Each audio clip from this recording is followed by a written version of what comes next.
Hello my lovely viewers, তোমরা কেমন আছো? আশা করি তোমরা খুব ভালো আছো, আর আমিও কিন্তু বেশ ভালো আছি।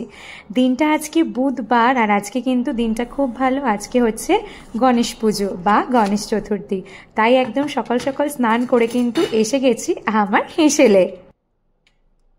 হ্যালো, এই বোল নিয়ে নিয়েছি আর এই একটা ছোট্ট বাটি।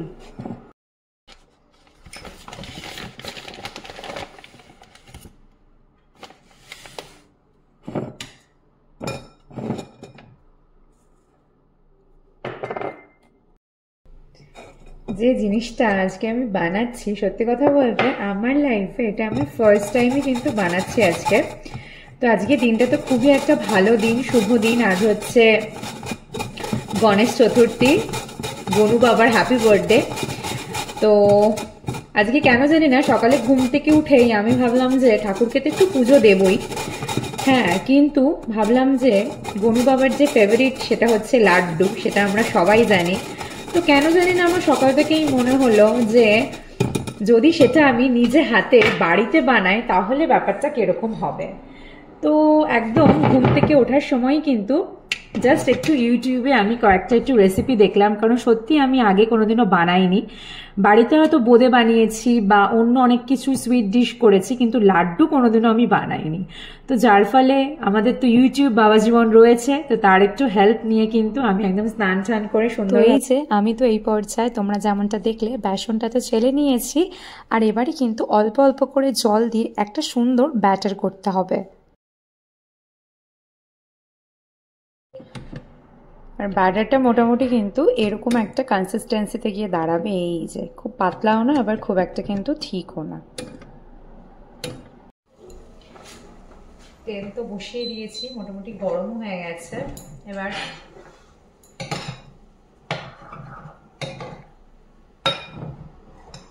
আমি প্রসেস বার করেছি একটা, দেখা যাক কতটা সাকসেসফুল হই আমি। এক লট মোটামুটি ভাজা হয়ে গিয়েছে বোঁদে, এই দেখো। এটা কিন্তু খুব ভালো একটা প্রসেস, এরকম গ্রেটারের মধ্যে দিলে ভীষণ ফাইন ভাবে বোঁদের এগুলো পড়বে আর কি।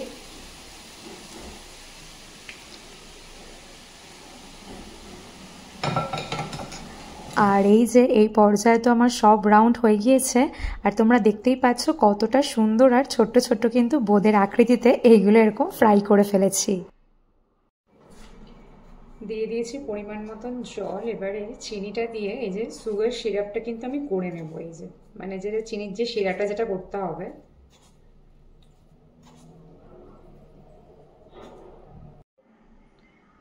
আর জানো তো ফ্লেভারটা যেন ভালো আসে, তার জন্য কিন্তু ওই চিনি শিরার মধ্যে আমি দিয়ে দিলাম 2 কি 3টে ওরকম ছোট এলাচ, আর তার সাথে একটু দিয়ে দিয়েছিলাম ইয়েলো কালারের ফুড কালার। যদিও বা অরেঞ্জটা দিলে বেশি ভালো লাগতো, কিন্তু আমার কাছে আজকে অরেঞ্জ ছিল না, তাই কিন্তু ইয়েলো ফুড কালারটা দিয়ে একটু ভালো করে কিন্তু এই শিরাটাকে কিন্তু নাড়াচাড়া করিয়ে এই যে বোঁদেগুলো আমি ভেজে রেখেছিলাম সেগুলো দিয়ে কিন্তু কিছুক্ষণের জন্য গ্যাসটাকে আমি অফ করে দেবো। আর এই পর্যায়ে কিন্তু গ্যাস আবার অন করে একটু মিডিয়াম ফ্লেমে রেখে কিন্তু ভালো করে নাড়াচাড়া করতে হবে, যেন শিরার সাথে পুরোপুরি ওই ফ্রাইড বোঁদেগুলো যেন খুব সুন্দরভাবে মিশে যায়। তো তারপরে গ্যাস অফ করে কিন্তু কিছুটা সময় আমি ঢাকা দিয়ে রাখবো।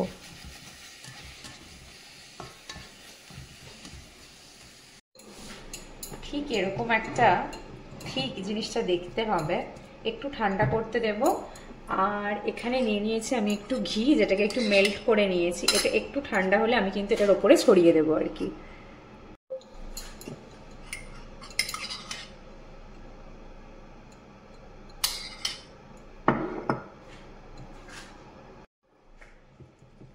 আর কি ঘি দেওয়ার পরে দেখো খুব একটা কিন্তু ঠান্ডা হলে চলবে না, তারপর এরকম সুন্দর হাতে এরকম করে কিন্তু এরকম লাড্ডুর শেপ আমি দিয়ে দেব। আর জানো তো একটুও দেখো হাতে লাগছে না।